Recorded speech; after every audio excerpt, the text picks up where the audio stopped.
Hello दोस्तों, जय माता दी। Welcome to my channel. I hope आप लोग बहुत अच्छे से होंगे, बहुत मज़े में होंगे। मैं भी बहुत अच्छे से हूँ, बहुत मज़े में हूँ। दोस्तों, अगर दर्द ना होता तो खुशी की कीमत क्या होती। अगर मिल जाता सब कुछ सिर्फ चाहने से, तो दुनिया में ऊपर वाले की ज़रूरत क्या होती। दोस्तों, ये हकीकत है कि सभी लोग एक इच्छा करते हैं। सभी लोगों की फ़रमाइशें ख्वाहिशें बहुत सारी होती हैं, मेरी भी बहुत हैं, आपकी भी बहुत होंगी। पर अगर सब इच्छाएं, सब चीज़ हमारे चाहने से ही पूरी हो जाती। सोचिए, अगर ऐसा होता कि हम जो चाहते वो तुरंत पूरा हो जाता, या आज चाहते कल पूरा हो जाता, तो फिर क्या हम ये देवी देवता को पूजते? क्या हम ऐसा कुछ करते कि ऊपर वाले की हमें ज़रूरत पड़ती? तो ये जो लाइनें जो कही गई हैं, जो बोली जाती हैं, तो ये सिर्फ बोलने के लिए नहीं, ये हमारे जीवन का हकीकत है कि अगर बिना चाहने से ही हमें सब कुछ मिल जाता तो ऊपर वाले की कोई वैल्यू न होती। आज हम कष्ट में, सुख में, अच्छा पाने के लिए बुरा जब हमारे साथ होता है तो हर जगह जब हम ईश्वर को याद करते हैं, अल्लाह को याद करते हैं, अपने परमेश्वर को याद करते हैं, तो सिर्फ़ इसलिए कि हमारे जीवन में जो कष्ट है उसे दूर करे, जो हमारे पास नहीं है वो चीज़ हमें मिल जाए। तो ये तो हकीकत है कि हमारी ख्वाहिशों का कोई अंत नहीं होता है। ख्वाहिशें या इच्छाएं अनंत होती है।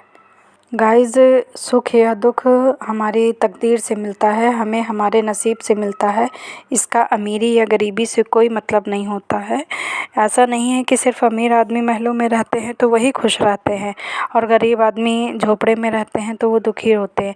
अगर इस तरह होता, अगर सुख और दुख का मतलब पैसे से होता, तो फिर अमीर हमेशा हँसता रहता, कभी उसे कोई कष्ट ना होता, कोई दुख ना होता, और गरीब हमेशा रोता रहता, वो कभी ना हँसता। तो इसलिए अमीरी और गरीबी से सुख और दुख का कोई संबंध नहीं होता है। सुख दुख सब नसीब का खेल होता है। जिनकी किस्मत में सुख होता है वो झोपड़ी में भी हमेशा हंसते हुए मिलते हैं, और जिनकी किस्मत में सुख नहीं होता है वो महलों में रह के भी रोते ही रहते हैं। तो इसलिए कभी भी अमीरी गरीबी से सुख और दुख को नहीं तौलना चाहिए, उसका कंपेयर नहीं करना चाहिए। ये तो सब किस्मत की बातें होती हैं। हम सभी को बचपन में सिखाया जाता है, छोटी सी गुल्लक ला के दी जाती है, मिट्टी की दी जाती है, प्लास्टिक की दी जाती है, जिसकी जैसी हैसियत होती है सब ला के देते हैं, और बचपन से ही बच्चों को सिखाया जाता है कि इसमें पैसे डालें।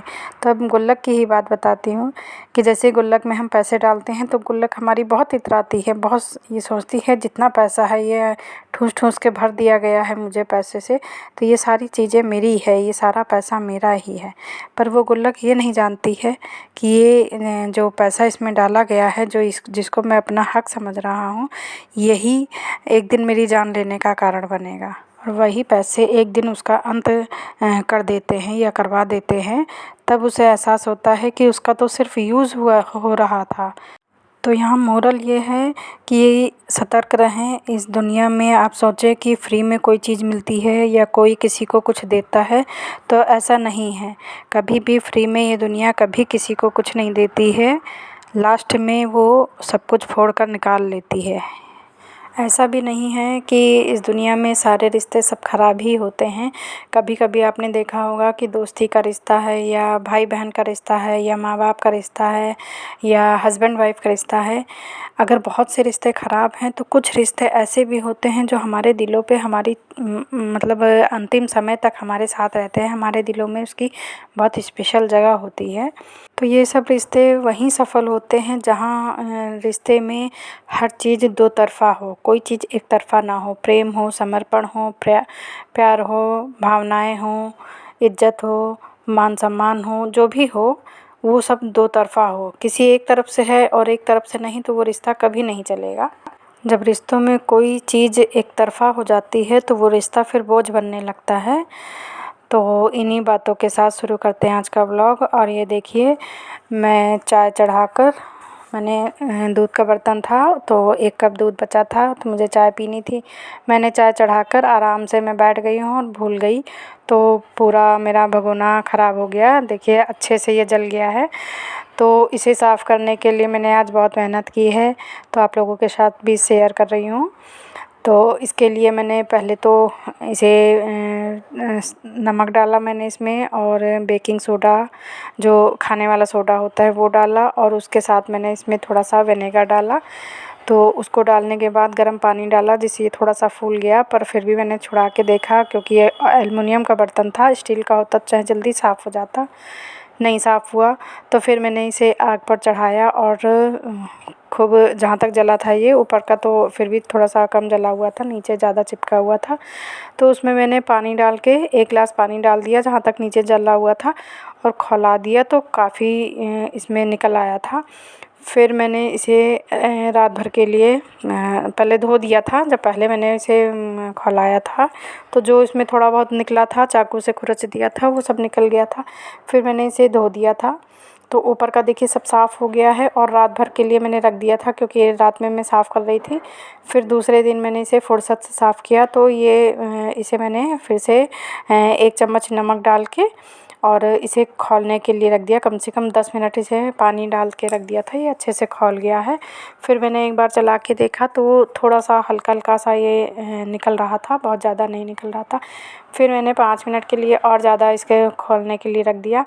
अब मैं इसे देखिए उतार के इसका पानी दूसरे बर्तन में डाल लूँगी जो नमक वाला पानी है, और ये देखिए काफ़ी खुरचने से थोड़ा सही हो गया है। अब 1 चम्मच यही नमक वाला पानी डाल के मैं और इसे चम्मच से खूब अच्छे से खुरचूँगी, तो ये काफ़ी आराम से निकल गया। मतलब इतना आराम से नहीं, जितने आराम से मैं चढ़ा के बैठ गई थी, तो उतनी आराम से तो ये नहीं निकलेगा। अगर आपसे भी बर्तन जल गया है तो ये मान के चलिए कि जितने आराम से हम जलाते हैं उतने आराम से इसकी सफाई नहीं होती है। मेहनत तो हमें करनी ही पड़ेगी। तो पहले मैंने चम्मच से बहुत अच्छे से इसे रगड़ा, उसके बाद फिर मैंने ये जो स्टील स्क्रब आता है बर्तन वाला, इससे मैंने रगड़ा, और देखिए मेरा चमाचम हो गया है। मतलब 2 बार मुझे मेहनत करनी पड़ी। और जब मैंने इसे रात भर के लिए पानी में भिगो दिया था, वही जो पानी सोडा वाला था, खाने वाला सोडा डाला था और विनेगर और नमक और वगैरह देखिए था, मैं तो अपने उसमें हाथों रात से भर भिगो दिया था, तो कल से उससे भी नवरात्र काफ़ी हैं, हेल्प इसलिए हो गई माता थी। रानी का जो कपड़े हैं, माता रानी के चुन्नी हैं, जो मेरे भगवान बहुत छोटे छोटे हैं, तो उनके लिए अपने हाथों से चुन्नी बनाने जा रही हूँ। और इसी से ये देखिए और कपड़े हैं, ये जो इस तरह की कटिंग होती हैं, तो इनसे मैं ये गणेश जी का कपड़ा बनाऊँगी। और ये थोड़ा सा थिक फैब्रिक है, तो इसका डिज़ाइन भी अच्छा है, कलर डिज़ाइन। तो देखिए कैमरे में इतना अच्छा नहीं रहा, भी बन के देखिएगा, बहुत अच्छा लगेगा। तो इसका मैं जो भगवान जी का आसन होता है वो बनाऊंगी, और इससे मैं माता रानी की चुनरी बनाऊंगी। अपने हाथ से बनाई हुई चीज़ों की बात ही कुछ अलग होती है। ख़रीद के तो कोई भी ला सकता है, पर जब मैं अपने हाथ से बनाऊंगी तो मुझे जो खुशी मिलेगी वो और कहीं नहीं मिलेगी। तो देखिए मैं मशीन में बैठी हूँ, अभी जा रही हूँ, पहले इनके नाप से मैं कटिंग कर लूँ जितना मुझे चाहिए। तो यहाँ पर भगवान जी के कपड़े बनाने के लिए सबसे पहले ये डबल लेयर में कपड़ा है, तो मैं इनका आसन बनाने के लिए मैं एक नाप से काट लूँगी। तो पूरा कपड़ा मैंने ख़राब नहीं किया है, किनारे से मैंने इसे कट लगा लिया है। तो ये एक मतलब कपड़ा मैंने ये 2 कपड़े हैं ये निकाल लिए हैं, 2 आसन बनाऊँगी। तो एक तरफ इसमें किनारी लगी हुई है, सिलने की ज़रूरत नहीं है, एक तरफ से ये सिला हुआ है, तो 2 साइड से मुझे सिलना है। तो एक साइड में सिंपल सिल दूँगी और एक साइड मैंने देखिए लैस लगा दी है। तो इसी तरह मैं 2 आसन तैयार कर लूँगी भगवान जी को बैठाने के लिए। और क्योंकि मैंने अलमारी में छोटे से मतलब आधे हिस्से में मंदिर बना रखा है, मंदिर तो भगवान जी तो वैसे भी मंदिर में ही रहते हैं, पर घरों में भी थोड़ा बहुत रखना एक हमारे मन को सुकून देता है। और जो माता रानी की पुरानी चुनरियाँ थी, तो उससे नाप से मैंने काट लिया है। तो मेरी पहले वाली ज़्यादा बड़ी थी, तो मैंने इसलिए थोड़ा सा 1 इंच और कम कर दिया है, तो उसकी नाप से मैंने निकाल लिया है।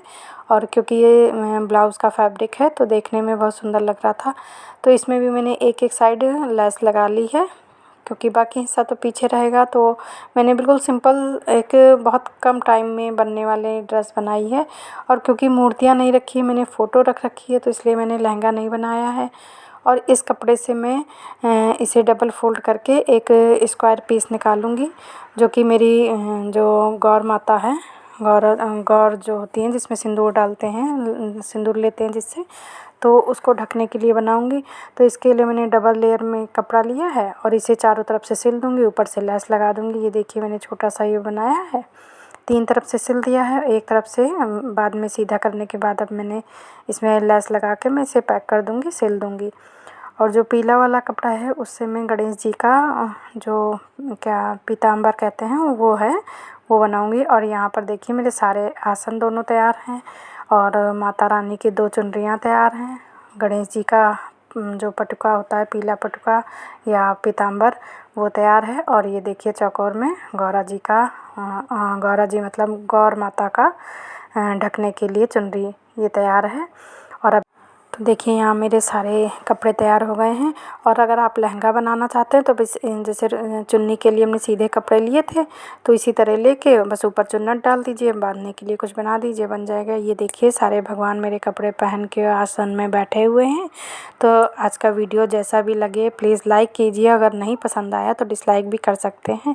और चैनल पर फर्स्ट टाइम आए हैं तो प्लीज़ चैनल को सब्सक्राइब कीजिएगा और बेल आइकन को हिट करना ना भूलिएगा ताकि अगले वीडियो का नोटिफिकेशन आपके पास जल्दी से जल्दी आ सके, सबसे पहले आ सके। तो एक बार फिर से चैत्र नवरात्र की आप सभी को बहुत बहुत शुभकामनाएं। कल फिर मिलेंगे, बाय बाय।